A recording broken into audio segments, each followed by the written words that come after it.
A bunch of salutes from India's best investigating agency travel from India all the way to Copenhagen, and they do not even check the arrest warrant. It turns out to be expired. This is major embarrassment for India internationally.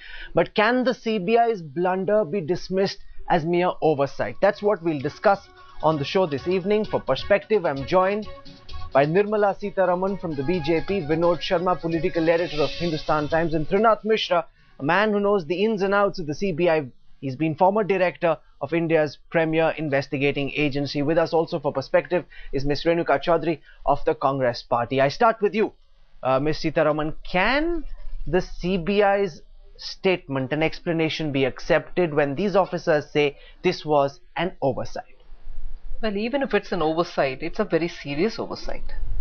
And the BJP's point has always been that in the last 2 years, we have heard this government repeatedly in the light of 2611 tell us that the left hand of the government most often ends up without knowing what the right hand does, and as a result we suffered such consequences of terror attack in Mumbai.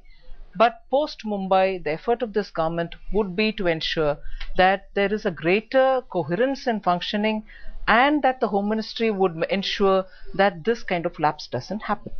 In that context, we are very clear today that yesterday's goof up on the top 50 most wanted case, and in this we find that there is a lack of coherence, and therefore we find, using this one example and many other such examples which I don't need to quote here, very clearly this government is drifting, there is directionlessness, and whichever ministry says that they report to me or they don't report to me but report to somebody else, the matter of the substance of this whole thing is that this government is only always offering us excuses. You're saying that they are offering multiple excuses. How can everything be an oversight? I want to put this question to Trinath Mishra.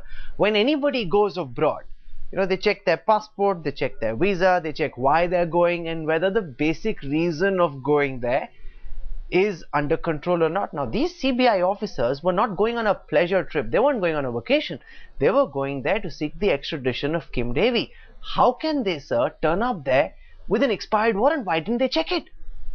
Yes, this is a very serious lapse, and those who are accountable would face the consequences.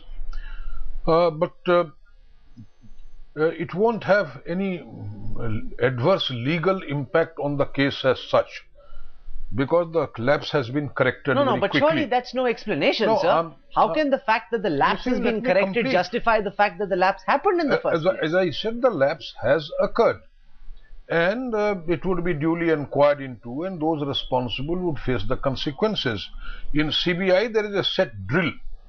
Whenever any case is to be presented before a court of law, each and every document is checked by the investigating officer as well as the law officer. It's very surprising that this sort of goof up has come up. It seems that perhaps because of the burden of work or fatigue which has set in due to large number of cases being entrusted to the agency. No, what did they think, Mr. Mishra? To say that there was burden of work, fatigue, large number of cases, that has nothing to do with the fact that you're going to Copenhagen all the way from India to seek someone's extradition. I have already told you that this is a lapse. Burden of work can't explain this, can't justify this, Mr. Mishra. The facts behind the mistake have to be taken into account also. The mistake is there. And as I said, it will be duly inquired into, and those who are responsible would be taken care of.